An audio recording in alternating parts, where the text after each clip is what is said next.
Previous court is not in session. Out with Captain Damon presiding. You may be seated. Good afternoon, everyone.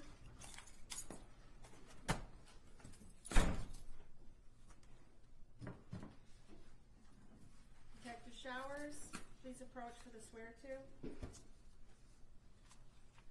Please raise your right hand. Do you swear that the information being provided is true and accurate to the best of your information, knowledge, and belief, subject to penalties of perjury? I do.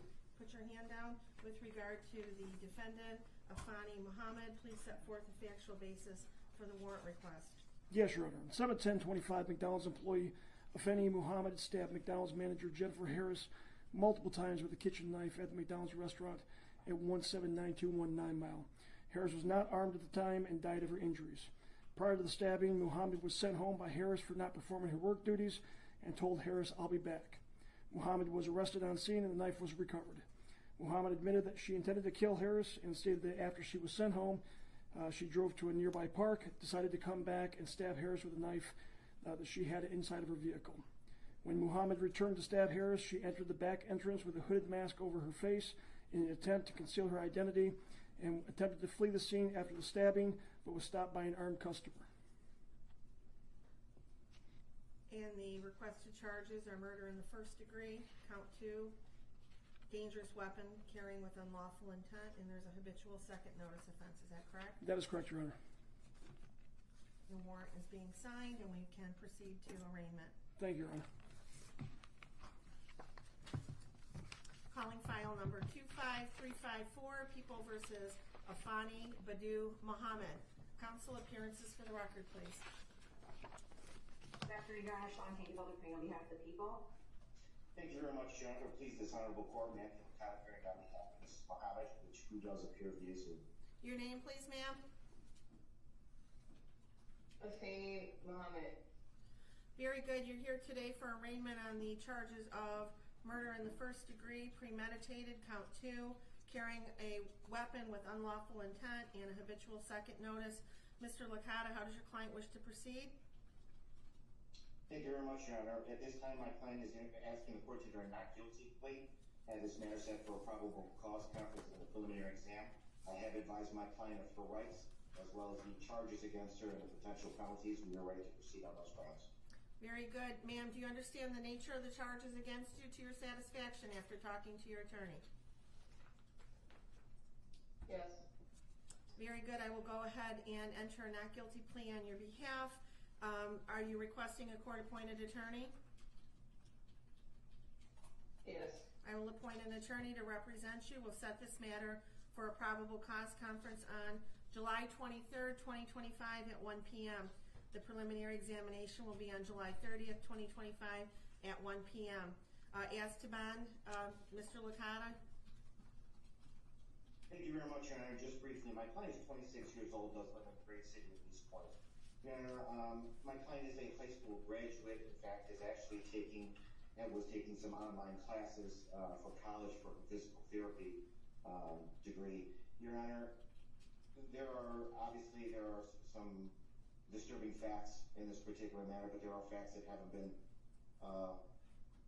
brought out yet, and my client is extremely anxious to have those facts brought to light during the pendency of this case.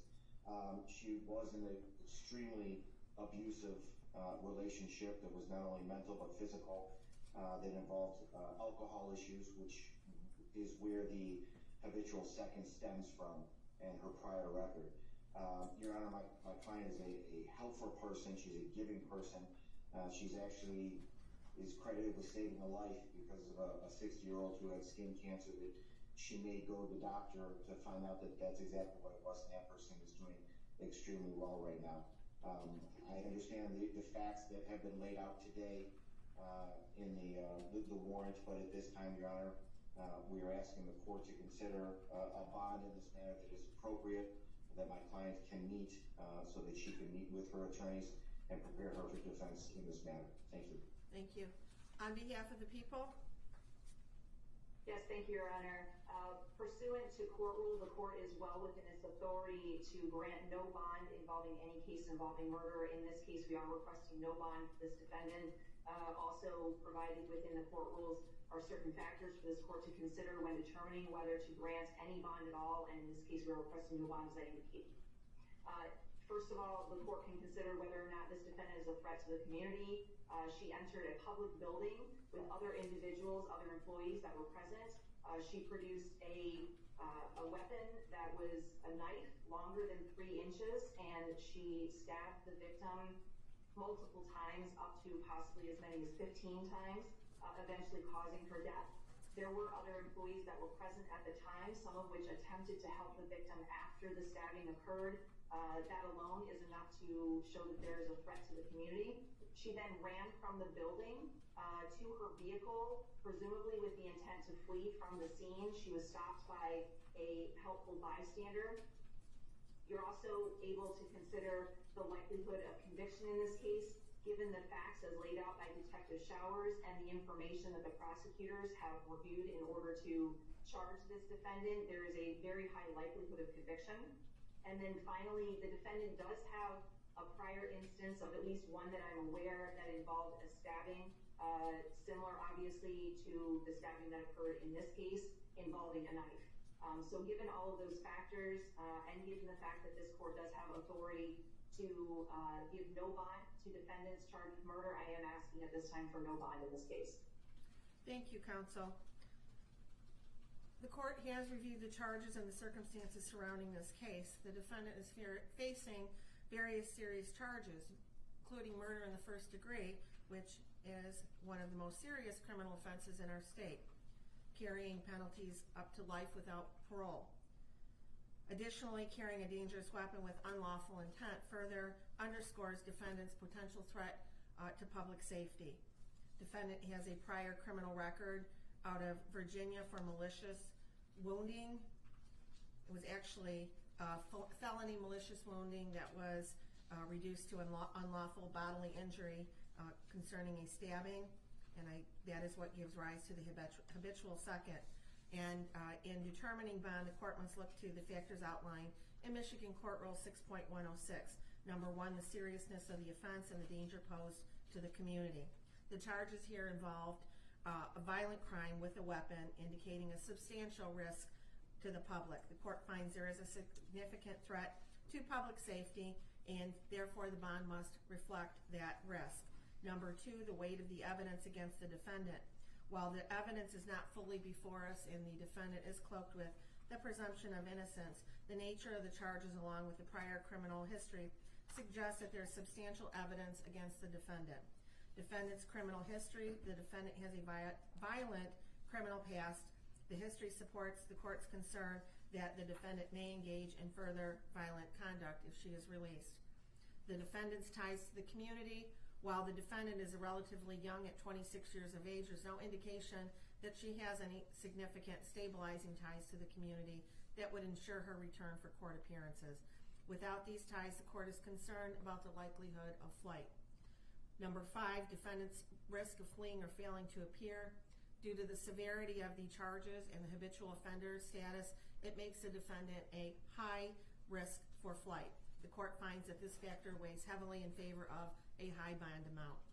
Substance abuse or mental treatment: although there are no reports at this time suggesting that the defendant suffers from mental health or substance abuse issues that would mitigate the risks posed by defendant's release, the court is, after considering all of these factors, going to be setting bond at $25 million cash surety only with conditions. If the defendant is able to meet those conditions, she must be on a GPS steel cuff tether. She is not to leave the state of Michigan. She is to report her address within 24 hours of, she must report any change of address within 24 hours.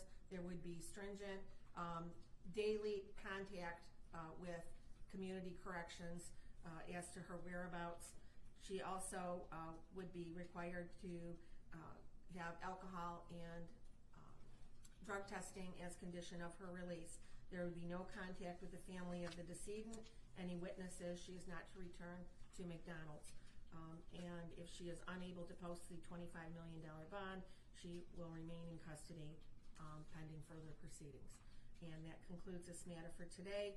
We will see you back here, ma'am, on July 23rd at 1 o'clock for your probable cause conference. Thank you. Thank you, Your Honor. Thank you very much, Your Honor.